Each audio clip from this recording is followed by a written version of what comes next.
paranormales, mystères archéologiques. En replay et podcast. PTLV. Explorez l'inconnu.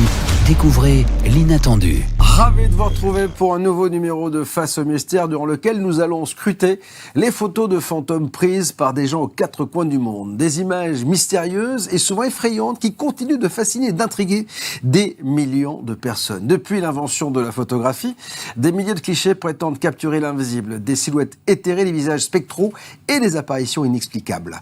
Photo de fantôme numéro 2, c'est un dossier de l'impossible avec Geoffrey Clostrio. Salut Geoffrey. Salut Bob. C'est vrai que le premier avait bien marché, on avait vu des photos absolument incroyables. Et on va commencer. D'ailleurs, parce qu'on est... Ici, on dit toute la vérité, rien que la vérité, bien évidemment, par une photo que tu avais montrée et qui a été débunkée. Tout à fait. Par quelqu'un qui nous suit. Tout à fait, par un internaute qui m'a contacté pour me contacter tout simplement pour me dire, non, cette photo-là, elle n'a pas été... On va dire débunkée, mais disons que tout à fait, il y a une explication. Oui, voilà. C'est ça. Alors c'est cette photo-là. C'est cette photo-là. Donc c'était le fantôme donc du château de Bonrepos-Riquet en Haute-Garonne, qui était censé être celle de l'arrière-petite-fille donc de Pierre-Paul Riquet qui entrait le château. Et donc l'internaute c'est Galcactus Loup Solitaire, donc que je remercie au passage, qui m'a envoyé la vidéo d'un youtubeur. C'est Galactus Loup Solitaire. C'est un très vieil abonné à BTLV que je connais très bien. Voilà. Et que je salue parce qu'il a eu un gros accident, il est décorateur, il est tombé dans le toit, et donc il est resté des mois et des mois à l'hôpital, donc il a dû regarder tes émissions, il a dû dire celle-là, je la connais cette photo, je vais lui dire. Donc en tout cas on l'embrasse et on le salue. Voilà. Et donc, il m'a envoyé donc la vidéo d'un youtubeur qui s'appelle Gus DX, ouais. que nous venons de voir. Et donc, dans sa vidéo du 9 juillet 2021, il s'est rendu dans le château et il a fait une expérience en fait avec un oiseau en carton. Là, il a lancé plusieurs fois, on le voit faire, et ça finit par donner ce cliché qui se rapproche effectivement assez fort de celui de 2019. Et donc la théorie, on peut quasiment dire qu'il a raison, hein, je pense ce gars-là, c'est qu'il y a des oiseaux qui s'introduisent en fait dans le château. Ça a été filmé par différentes caméras. Et donc, il y en a un qui a dû passer donc dans la fameuse nuit de 2019, déclencher l'appareil, ce qui a donné cette photo. Alors donc, c'est assez marrant que ce soit Gus DX qui ait expliqué cette photo, parce qu'il avait été pris, lui, la main dans le pot de chocolat. Lors d'un tournage, il avait fait un faux. Et il s'était fait choper lui-même. Donc je pense que là, il a voulu se rattraper en disant, regardez, non, quand il y a un faux, je le montre aussi. Donc en tout cas, c'est tout à son honneur. Donc c'est ça aussi, les dossiers de l'impossible, c'est quand on aura un retour de quelque chose dont tu as parlé, on le dira. On le dira exactement. Bien sûr. Ici, toutes les photos, comme je l'avais dit la dernière fois, j'ai fait mon maximum pour voir si elles avaient été débunkées. D'ailleurs, j'ai trouvé plusieurs photos très très connues qui ont été débunkées et qu'on continue à voir. Peut-être qu'un jour, on fera une émission sur les fausses photos, en fait. Sur les fausses photos débunkées, ça pourrait être intéressant. Mais donc voilà, ici, j'ai vraiment fait des recherches sur les photos. J'ai pas pu évidemment toutes les mettre, mais surtout investiguer vraiment jusque tout au fond des choses, parce que c'est pas possible. Mais donc voilà, de nouveau, si vous en voyez qui sont fausses, signalez-le moi, évidemment, on en parlera, comme tu le dis, en transparence, on est là pour ça. Exactement. Alors, la prochaine photo, elle est tirée de cet ouvrage, Confession d'un exorciste, qui est signé par Geoffrey Clostrio, mesdames, messieurs. Donc ici, sous vos applaudissements. Et cette photo, c'est celle-ci. Oui, alors c'est une photo, du coup c'est une exclusivité que j'ai ramenée spécialement pour toi. Personne ne l'a jamais vue sur Internet parce que elle n'y a jamais été sur Internet. Donc la photo, en fait, c'est moi, on voit c'est ma main. Donc c'est le jour où on m'a montré cette photo. J'ai fait une photo donc de cette photo et c'était dans le cadre donc de l'ouvrage Confession d'un exorciste qui vient juste de sortir. Voilà, aux éditions Le Héron d'Argent, ils seront contents. Je les aurais cités. Et donc en fait cette photo, elle m'a été remise en main propre et je l'ai scannée moi-même pour la mettre dans le livre. Et donc, sans trop en dévoiler, on va dire, pour vous expliquer, le livre, je l'ai là, la confession d'un exorciste. Et donc, pour ce livre, j'ai suivi pendant 18 mois un exorciste, chaman. Voilà, pour lui, c'est un peu tout la même chose. Il s'appelle Jean-Pierre Grangier. Et j'ai été avec lui donc dans des maisons, j'ai assisté à des exorcismes. Et donc, j'ai rencontré des personnes qui faisaient appel à lui. Et c'est dans ce cadre-là donc que j'ai récolté cette photo. Et cette photo, pour grossièrement en parler, on va dire, les personnes ressentaient des choses chez elles. Et Jean-Pierre leur a dit, quand vous ressentez quelque chose, essayez de prendre une photo. On ne sait jamais. Et voilà, après plusieurs essais, ça a fini par donner cette photo. Moi, ça me fait flipper. Honnêtement, c'est marrant parce que moi, je suis pas peureux. Hein, tu le sais, j'ai dormi dans les châteaux et tout machin. Mais de les voir, parce qu'en fait, quand je les vois pas, ça va. Mais là, si tu vois ça, quand même, si tu sais que ça se trimballe dans tes escaliers, bah, t'es pas très à l'aise quand même. Moi, je trouve. Non. J'avoue que la première fois que je l'ai vu, je suis resté un peu. Un peu pantois, ouais. Donc, ouais, vraiment en pantois. Donc c'était le mot. Et voilà, du coup, je l'ai intégré dans le livre parce que je la trouve incroyable. Et ce sont des gens, je veux dire, Photoshop. Je sais, ils n'ont jamais entendu le nom, tu vois. Donc ouais, non, c'est voilà. Je tenais à te la présenter en exclusivité pour te remercier de m'accueillir si souvent. C'est gentil. On va partir aux États-Unis maintenant. Aux États-Unis pour un hôtel que les amateurs de frissons de Stephen King connaissent bien, parce que c'est l'hôtel en fait qui a servi de base au roman et au film Shining. C'est l'hôtel Stanley à Estate Park dans le Colorado, qui existe depuis une centaine d'années. Il a été construit. Bel établissement. Un très bel établissement. Hein. Franchement, j'ai hâte. Enfin, j'ai hâte. Je prévois pas spécialement d'y aller. T'aimerais bien. J'aimerais bien, parce qu'en tant que fan de cinéma, comme tu le sais, évidemment, en tant que fan de paranormal. Mais que s'est-il passé dans cet hôtel? Pourquoi est-il là?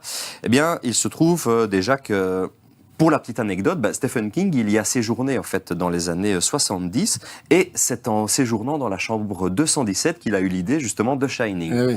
Alors, s'est-il passé quelque chose cette nuit-là? Si tu as peut-être vu le film, on se souvient qu'il y avait j'ai vu une le film entité... quand j'étais adolescent, je m'en souviens encore.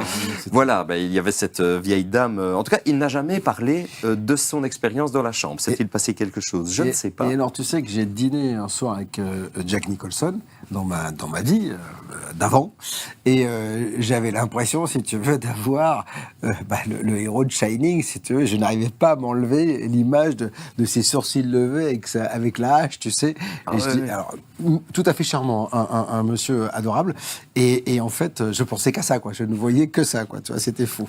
Ah oui, je veux bien croire. Ça a été un rôle tellement marquant dans sa carrière. Ça, c'est sûr. Ça et le Joker. Ah oui, c'est ça. C'est fou. Mais ce qui est amusant, petite anecdote cinématographique, on reste dans l'anecdote cinéma, du coup, c'est que Jim Carrey, tu vois, bien sûr, The Mask. The Mask, entre autres choses, il a séjourné dans la même chambre que Stephen King, la chambre 217, en 93, et lui, il en est parti précipitamment. Ah, carrément? Ah oui, carrément, sans donner d'explication. Donc, on ne sait pas ce qu'il a vécu dans cette chambre, mais dans la chambre 217, il s'en est barré.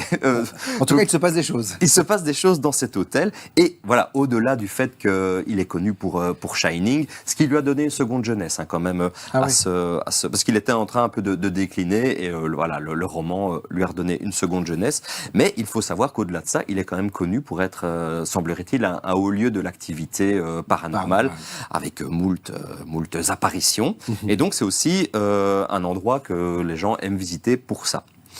Alors là, je vais plus particulièrement vous parler du coup, si on est là pour les photos, je vais quand même vous en montrer parce que c'est le but de l'émission. Je vais vous parler d'un certain Henry Yo, qui est responsable des relations publiques dans un musée à Houston, et il avait réservé en 2016 une petite escapade avec sa femme dans l'hôtel. Alors, est-ce qu'il est fan d'horreur ?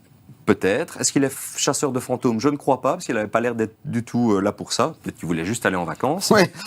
Sait-on jamais. Toujours est-il qu'ils sont allés là une semaine, et que le soir de son arrivée, ce monsieur Yo, voilà, il mange tranquille. Après, je dis, je vais aller faire un petit tour dans les couloirs, visiter un peu l'hôtel, m'arrêter, faire quelques photos, un peu comme on le fait. Je vais flâner un peu. Je vais flâner dans l'établissement, qui est très très beau. Hein. Franchement, plus je le regarde, plus j'ai envie d'y aller. Ça semblerait presque un hôtel de Disneyland. Donc voilà, il prend quelques photos. Il s'arrête devant l'escalier central de l'hôtel, et là, il prend une photo. Il attend que les gens dégagent la zone. Il prend une photo qui est effectivement celle que nous voyons à l'écran. Alors, en fait, il faut savoir qu'il ne l'a pas vue tout de suite. Cette photo, il l'a vue une semaine plus tard, quand le séjour a été terminé, et qu'il a pris, qu'il a regardé ces photos. Attentivement la photo. Ouais. Il a regardé attentivement la photo, et là, évidemment, première réaction, j'avais attendu que tout le monde s'en aille. Donc, ce qu'il fait, il voit ça, il poste sa photo sur Instagram en plaisantant. J'ai capturé un fantôme. Ouais. Et là, évidemment, emballement, on le contacte de partout. Donc, on le contacte de partout, et les experts, du coup, commencent à se pencher sur cette photo et ne trouvent aucune trace de falsification. Et donc, Et ça peut pas être une femme normale, enfin pas selon Henriot, il n'était pas. Il y avait personne. Il y avait absolument personne. Comme je dis, c'est pour ça que je précise qu'il a attendu que tout le monde dégage la zone pour avoir sa belle photo de l'escalier. Et donc, je pense que s'il y avait eu une femme là, vraiment. Il aurait dit partez, vous me gênez, etc. Donc. Je pense qu'il l'aurait vu. Alors, donc les gens regardent, là on voit. Et ce qui est amusant, c'est que, elle a été, comme je dis, expertisée. Il y a des gens, comme par exemple ici Kevin Sampron de la Spirit Paranormal Investigation de Denver. Selon lui, l'image n'a pas du tout été modifiée. Et ce Kevin va appliquer certains filtres, les mettre en noir et blanc. Et selon lui, il y aurait même deux entités, parce qu'on a la principale, donc la dame, on va l'appeler la dame debout, et semblerait-il qu'à côté, on puisse distinguer derrière la rampe une deuxième forme. Ouais, alors, c'est moins clair déjà. Voilà, je suis un peu d'accord avec toi. Pour moi, elle est moins claire. Certaines personnes estiment qu'il y en a deux. Personnellement, je jugerais qu'il n'y en a qu'une. Ouais, moi aussi. Voilà, qui suis-je Et donc voilà. Et ce qu'il faut savoir, qu'en fait, c'est que ce soir-là, le Henriot en question, il est tombé malade. Bizarre. Il a été vraiment pas bien. Ouais. Et sa femme lui a dit, va peut-être aller aux urgences, parce que là, t'as l'air vraiment pas bien. Henri, il a fait non. À mon avis, Henri, il est comme moi. Quand on lui parle de médecin, il faut être à l'article de la mort pour y aller. Mais donc, toujours est-il qu'il dit que il disait que ça allait aller mieux. Effectivement, ça a été mieux. Mais il y a des personnes qui ont suggéré que cette entité avait un peu pompé son énergie pour se matérialiser. Peut-être. Donc toujours est-il qu'il avait été malade, qu'après ça avait été mieux. Mais c'est pas tout, parce que comme je l'ai dit, dans cet hôtel... Il se passe pas mal de choses. Voilà, c'est tout pour Henriot, qui lui, d'ailleurs, quand on lui demande qu'est-ce que vous en pensez de tout ça, il dit moi j'en sais rien. Mais il n'a pas l'air plus, quand on l'entend, quand on dit, voilà, il dit je sais pas, je vais capturer un fantôme sur... Why not? Il n'a pas l'air de vouloir en tirer profit outre mesure. Et c'est aussi le cas, je pense, des autres personnes, parce que, comme je l'ai dit, c'est un haut lieu de l'activité paranormale. Ce n'est évidemment pas la seule photo que nous avons. Et au même endroit, sous un autre angle, donc c'est de nouveau cet escalier. Donc tout à l'heure, en Rio, on l'avait d'en bas de l'escalier. Si on est au-dessus, si on regarde bien cette photo... En bas de l'escalier, je dirais, là, non? Oui, voilà, vraiment en bas de la photo. Il y a un truc spectral un peu là. C'est ça, et ce qui est étonnant, c'est que les pieds sont relativement nets, et plus on monte, est-ce que c'est le reflet?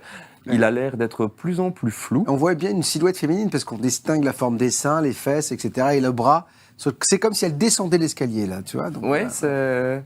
Donc voilà, c'est une photo qui a été prise en plein milieu d'une activité classique, touristique de visite de l'hôtel. Donc ici on a un gros plan. On voit bien là, tu vois la silhouette là quand même. Donc. On voit bien quand même qu'elle est relativement translucide, parce qu'on pourrait dire c'est juste que la fille se déplaçait vite, pourquoi pas, mais on voit quand même au niveau des jambes. Qu'elle est quand même assez translucide. Donc une autre photo. Il se passe de drôles de choses dans cet hôtel en tout cas. C'est un hôtel, si vous êtes autant fan d'horreur que de paranormal, je pense que... Il faut y aller en vacances. Le Stanley Hotel, c'est un place to be. Oui. Ouais, donc c'est un lieu de vacances absolument... il faut y aller. Voilà, donc voilà, indispensable à voir dans le Colorado aussi, bien sûr. Vous allez dans le Colorado. On va parler d'un moine cette fois-ci. D'un moine, oui, pour une photo qui est une des photos, pour le coup, les plus connues, mais que je n'ai pas réussi à débunker. Et si ça l'a été, je n'en ai pas trouvé. Il y a un côté un peu Scream, là. C'est ça, en fait. Nous sommes dans la Newberry Church, donc dans le Yorkshire. Et c'est une photo qui a été prise en 1963 par le révérend Kenneth F. Lord. Mm-hmm. Et donc, comme on peut le voir, on voit une entité spectrale, comme ça, en robe de bure, avec un masque, un linceul, on ne sait pas trop sur le visage. On a l'impression que c'est le visage de la mort, tu sais, donc un peu là. C'est ça, il manque la faux, c'est bon, on a le Grim Reaper, là. Il y a une espèce de consensus qui voudrait que ce soit un moine avec un linceul, peut-être atteint de la lèpre ou une autre défiguration. Ah, peut-être. Mais c'est une photo qui est quand même assez sujette à débat, parce que les sceptiques disent que le fantôme pose un peu trop. On a vraiment l'impression qu'il regarde donc là. Voilà, mais comme je dis, oui, de toute façon c'est possible. Regarde, il voit qu'il y a une photo. Après, ce qui est assez étonnant, c'est on a la sensation que le spectre épouse les marches, tu sais, regarde le bas et tout, Oui. machin. Oui, c'est effectivement. très bien. Ça, Comme ça- si c'était ça robe. liquide, quoi, tu vois ce qu'il y a, donc Sa robe, oui. En tout cas, ce qui est sûr, c'est qu'elle n'a pas été officiellement Débunkée. débunkée. On va dire les sceptiques ont parlé d'une double exposition, mais elle a évidemment fait l'objet d'analyses et les experts en photographie estiment qu'elle n'a pas été doublement exposée. Donc voilà. Mais on a quand même le fondateur Rick Burden de Ghost Hunters of Australia, qui lui estime qu'elle est probablement fausse, ou en tout cas résulte d'une mauvaise manipulation. Donc voilà, c'est une de celles qui est le plus sujette à débat, mais elle n'a pas été officiellement prouvée fausse, donc on peut la considérer comme authentique actuellement. Mais en tout cas, c'est pas une de celles que je mettrais dans le top des non débunkés. des non débunkables. Voilà, celle-là, elle est. Voilà. Mais j'étais obligé d'en parler parce qu'elle est célèbre et elle est authentique jusqu'à preuve du Et contraire. donc, tu voulais que ce soit dans ce dossier de l'impossible. On va partir à Disneyland cette fois-ci. Mais c'est pas avec une photo, c'est avec une vidéo que tu voulais nous emmener à Disneyland. On va la regarder Oui, elle est folle cette vidéo. et on y va.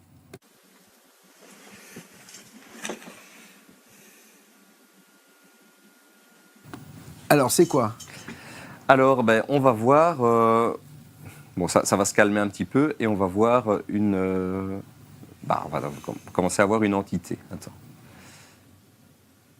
Ah voilà, tu vois sur le chemin. Ouais, c'est bon. Ah oui, je vois là. Voilà. Je vois quelque chose qui marche, Voilà. de translucide aussi. Et on va effectivement. de mieux en mieux la voir sur les différentes. Donc ça a été capturé là par les caméras de surveillance du parc et on la voit. On va continuer à la voir marcher. Attends. Voilà, on la voit arriver. Donc tu vois, ça se déplace. Bon, la qualité n'est pas fantastiquement fantastique, mais donc, tu vois, c'est filmé sur des écrans de. Ouais. Mais on voit que la C'est-à-dire silhouette. qu'en fait, c'est quelqu'un qui a filmé l'écran de caméra de surveillance. Quoi. C'est ça, c'est semblerait-il un des gardes, mais voilà, il a vraiment, on a ce cheminement.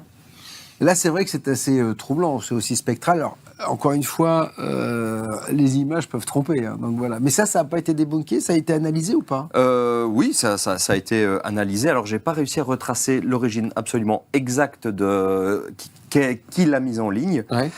mais ça n'a pas été débunké. Et ce qui est drôle, c'est qu'en fait, l'attraction, ça sortait de la maison hantée. Ah bah. Je veux dire, ça s'invente pas. Ouais. Mais je trouve cette vidéo fascinante parce que c'est pas juste une caméra qui a capté quelque chose inexplicable. C'est on a vraiment une progression, différentes caméras de surveillance qui ont filmé cette entité qui marche. Ou en tout cas, je sais pas c'est quoi.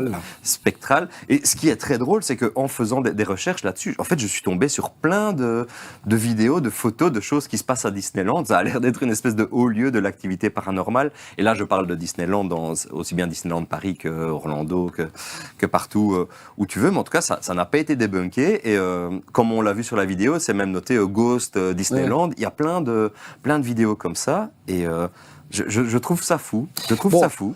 Encore une fois, on ne dit pas que tout cela est vrai, c'est juste que ce sont des images aujourd'hui qui n'ont pas été débunkées et sur lesquelles on voulait revenir. Effectivement, si vous avez des infos, ça va peut-être vous donner envie d'aller chercher. Si vous trouvez des informations, n'hésitez pas à nous envoyer et tout cela à rédaction@btlv.fr. Avec Geoffrey Clostrio, aujourd'hui on parle de ces photos, de ces images et on va à St. Botolph's Church au Royaume-Uni. Oh, que c'est bien dit. Oui, bien bien sûr, voilà. Alors oui, on reste donc souvent en Angleterre. Il n'y a rien à faire. C'est beaucoup d'images qui viennent d'Angleterre. On sait que c'est un pays où il s'est passé pas mal de choses. La photo n'est pas hyper spectaculaire là comme ça, mais est-ce que tu vois quelque chose, toi? Là, en toute honnêteté, j'ai essayé de regarder partout. J'ai l'impression d'être qui veut gagner des millions. Non, je ne vois absolument rien. Écoute, je serai ton ami si tu fais appel à moi. Voilà. Alors, je fais appel à un ami. Regarde dans le coin supérieur droit, si tu veux, à côté du pilier. Supérieur droit, à côté du pilier. Vraiment tout en haut à droite. Tout en haut à droite, là-haut. Oui. Ah oui, tout en haut à droite. Effectivement, je vois une tête avec un corps. C'est ça. Là-haut. C'est ça. C'est vrai que on dirait une femme encore avec une grande robe. Alors là, pour le coup, on ne sait pas trop si c'est une femme. Ce serait... Bon, Ah bon?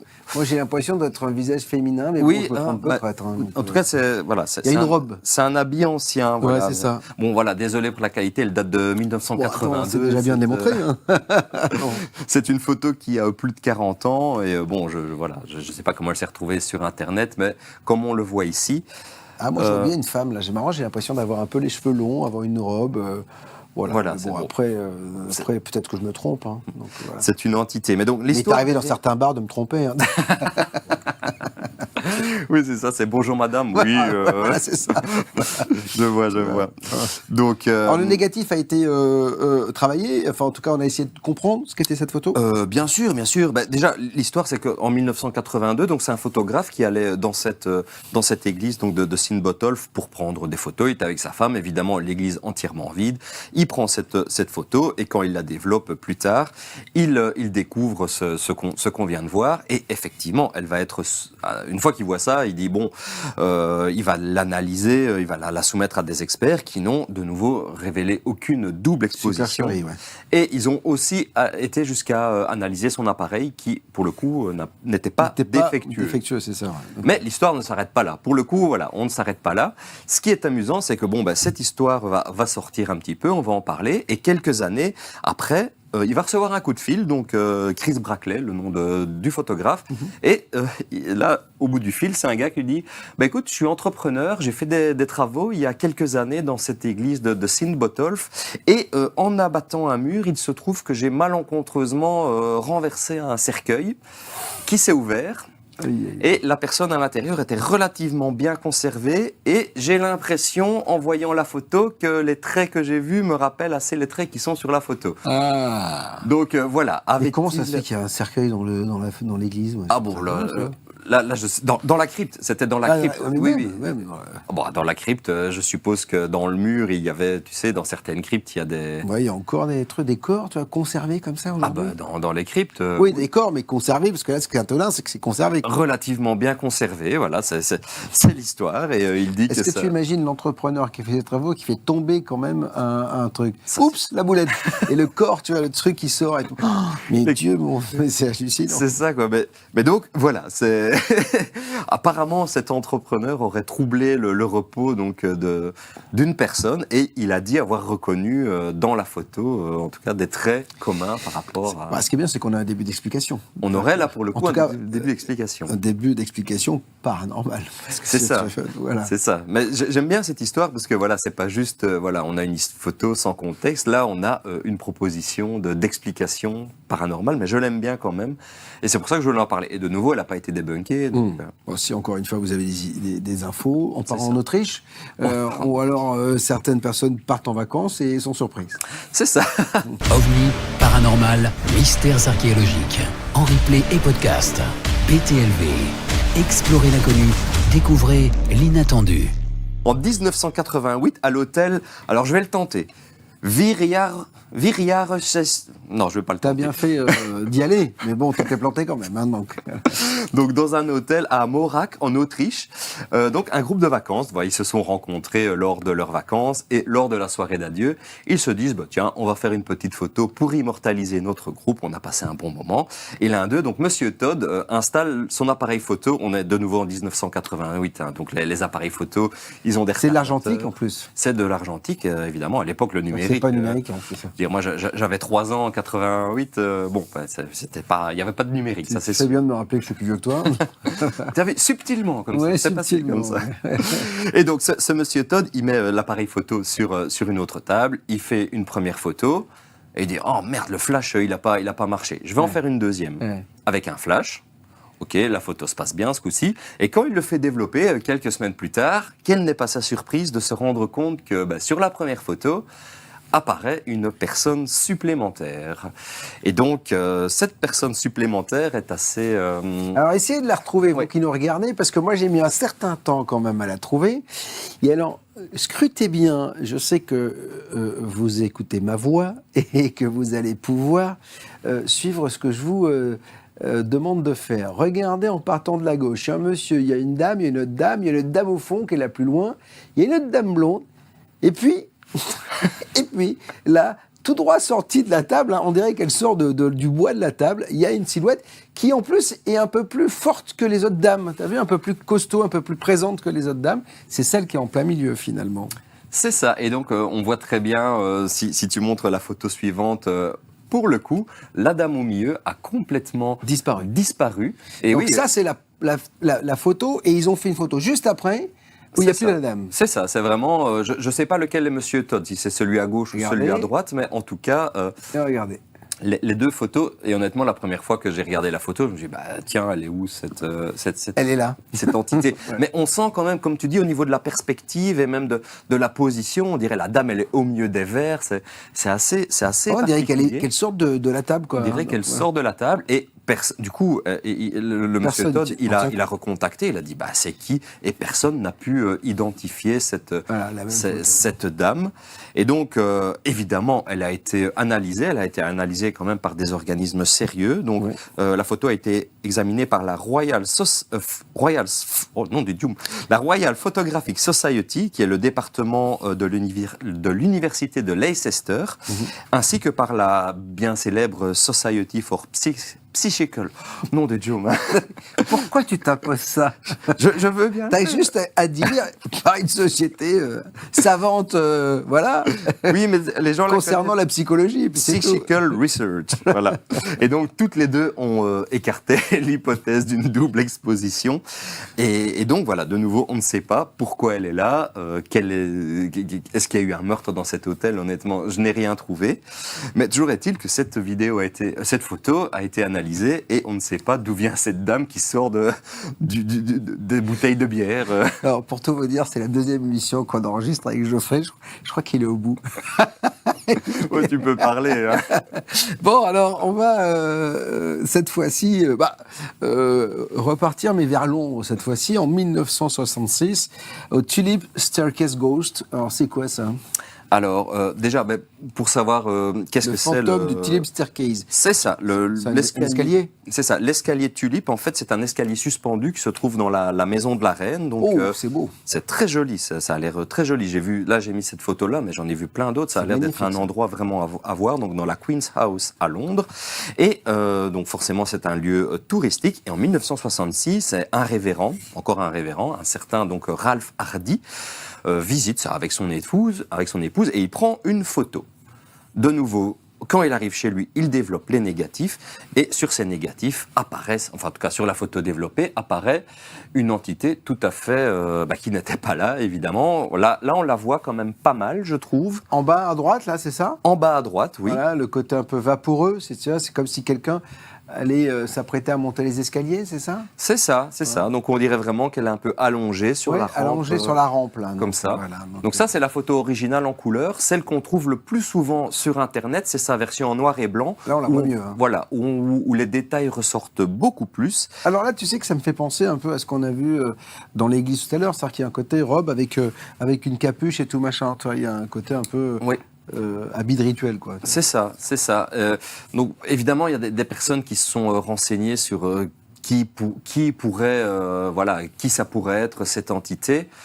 Alors évidemment, on n'a pas trouvé. Il y a des spéculations qui disent que c'est une servante qui serait décédée dans l'escalier il y a environ 300 ans, mais voilà, de nouveau sans certitude, parce que comme tu dis, l'habillement de cette entité a l'air d'être plutôt monacal.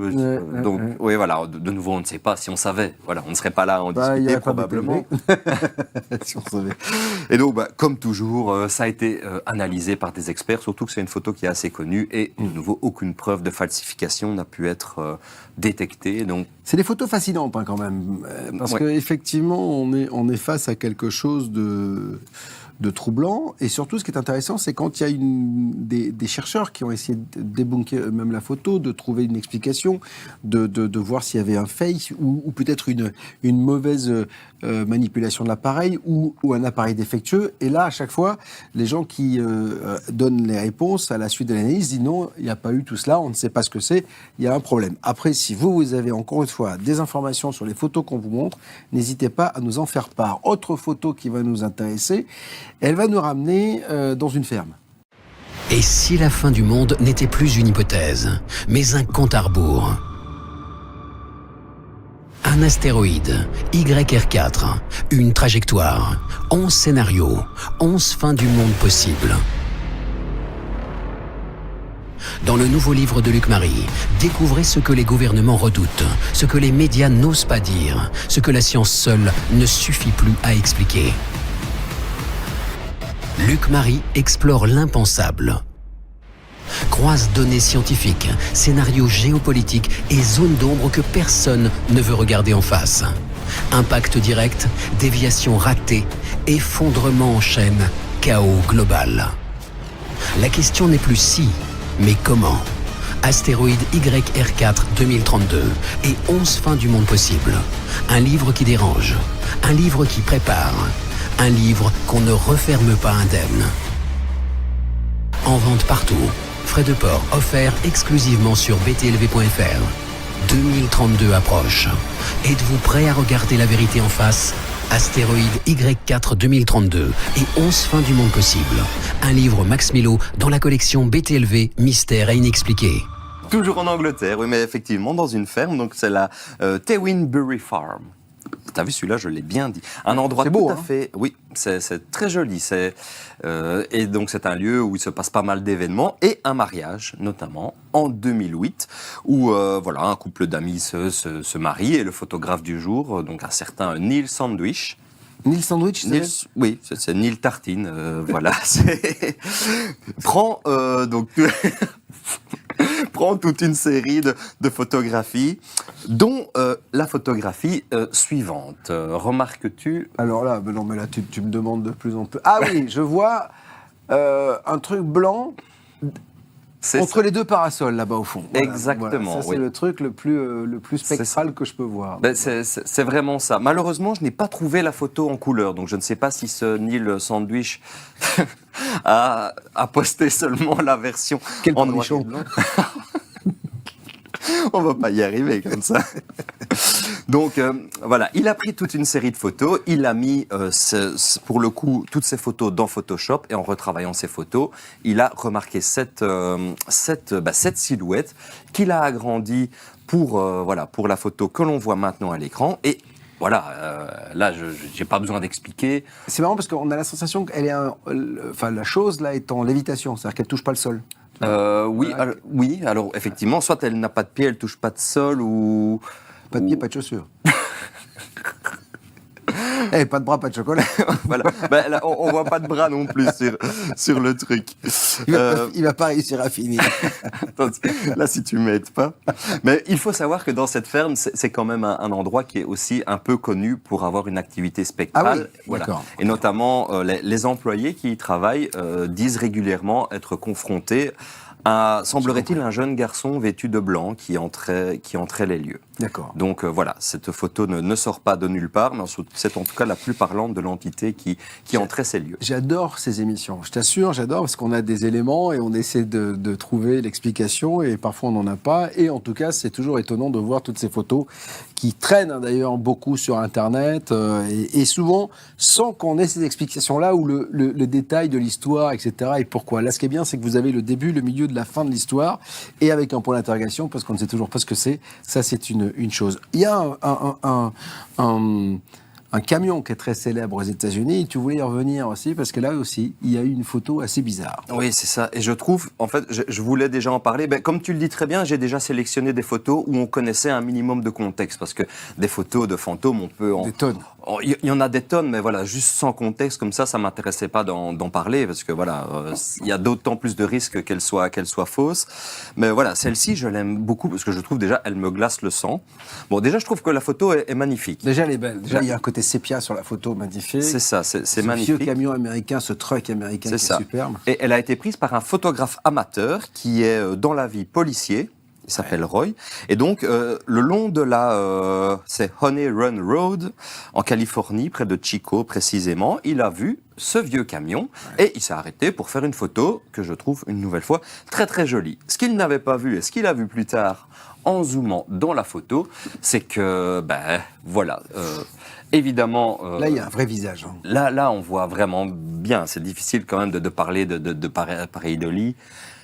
Voilà. Et évidemment, selon Roy, ce brave policier, personne ne se trouvait dans ce camion complètement rouillé, abandonné le long de cette autoroute là. Et donc voilà, il en a sorti cette photo. On a malheureusement peu d'informations en plus de ça. On sait qu'elle a été prise aux alentours de 2008. On dirait une femme là aussi. J'ai l'impression qu'il y a une douceur dans le visage, tu sais, de femme un peu triste, un peu, tu sais, voilà, avec ses yeux un peu fermés comme ça. Oui, mais je sais pas pourquoi, moi, elle me glace le sang, cette photo.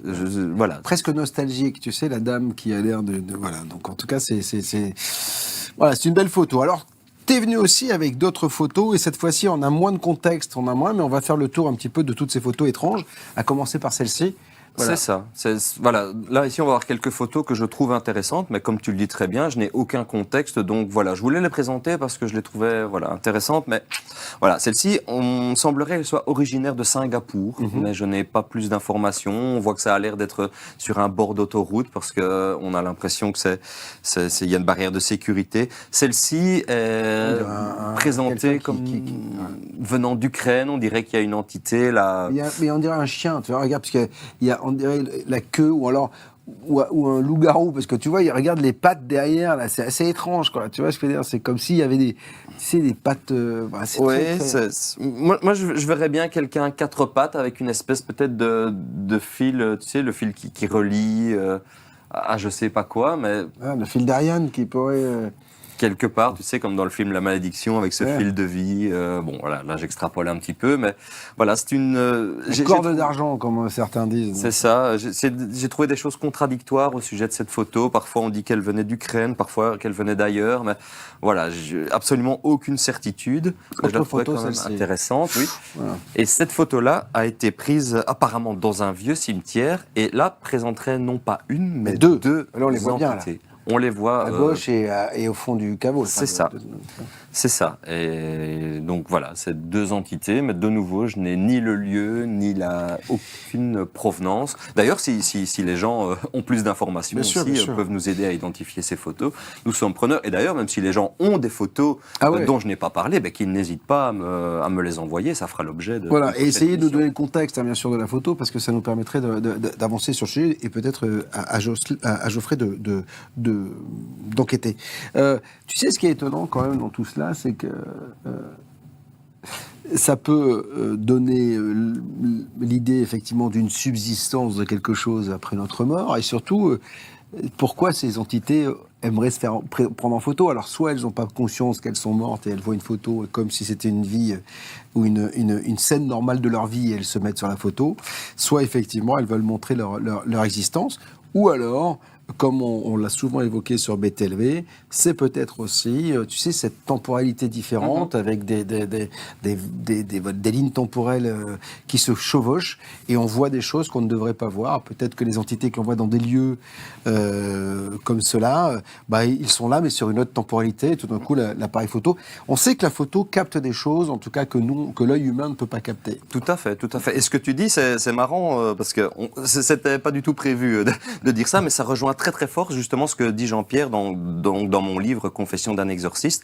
Il parle vraiment de ça, du fait que les entités sont le temps n'existe plus pour elles, plus du tout de la même manière, qui sont en général un petit peu coincées dans les alentours des endroits où ils sont décédés. Donc voilà, est-ce que par exemple la première photo là à Singapour, la dame est-elle décédée dans un accident de voiture et que son esprit reste là? Moi je pense pas qu'ils veulent, qu'ils tiennent à se rendre visibles, c'est plutôt qu'on les capte, comme tu dis, à certains moments. Et comme tu le dis très bien, l'œil humain capte beaucoup moins de choses qu'un appareil photo. Mais ce qui est fou, c'est que par exemple sur ces photos-là, tu vois, là tu vois ça ou tu vois ça, t'as l'impression que les femmes, elles posent, quoi. C'est ça qui est fou, qu'elles essaient de se montrer. Là, on voit bien quand même des visages. Peut-être qu'elles viennent demander de l'aide. Hein. Jean-Pierre dirait, oui, que ces entités sont coincées et qu'il y en a qui aimeraient bien être partir de l'autre côté dans la lumière, quoi. Donc, exactement. Si tant est qu'il y ait une lumière. Bon, merci Geoffrey Closrieux d'être venu encore une fois sur BTLV pour les dossiers de l'impossible, qui sont également trouvables en librairie et sur toutes les les plateformes de vente en ligne, bien sûr. Voilà, des affaires qui ont marqué les esprits quand l'incroyable devient vrai. Des bouquins qui seront upgradés et qui sortiront en France à l'automne sous la bannière BTLV Mystère Inexpliqué chez Max Billot. Merci Geoffrey. Ben, merci à toi. C'était un Très plaisir, chouette émission. comme d'habitude. Voilà, donc on a bien rigolé en plus, donc c'était plutôt sympa. Merci à vous de l'avoir suivi. Si vous voulez ne pas louper les premières émissions avec Geoffrey, vous tapez dans la barre de recherche Geoffrey Claus Rio, où vous trouverez bien sûr tous les numéros. Salut.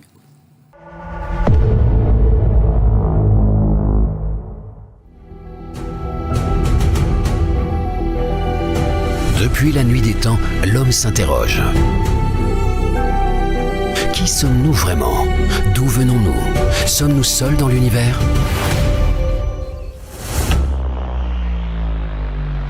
Les ovnis, preuve d'une présence extraterrestre ou secret bien gardé? That we have in fact recovered discs of unknown origin and craft of unknown origin, that we have the material, that we have bodies. Le paranormal, une illusion ou une réalité qui nous échappe? On est là dans ce cadre vraiment romantique et énigmatique où tout se prête à enflammer l'imagination des visiteurs. Et donc c'est vrai que quand on approche à pied de cette magnifique demeure, on se dit que voilà, ce château est un refuge idéal pour les créatures d'outre-tombe. L'archéologie mystérieuse. Et si notre passé était différent de ce que l'on croit? Si on se dit que c'est un jumeau du Christ, ça implique quand même deux choses vraiment importantes. Ça veut dire que d'une part, le mythe de la résurrection caduque, il n'existe pas, et que Jésus serait donc bien mort sur la croix. La spiritualité, une porte vers une autre réalité. Le monde des Templiers, ce n'est pas juste de l'ésotérisme, c'est vraiment un monde magique. Et quand je dis magique, c'est avec tout le sens qu'il faut donner à ce mot.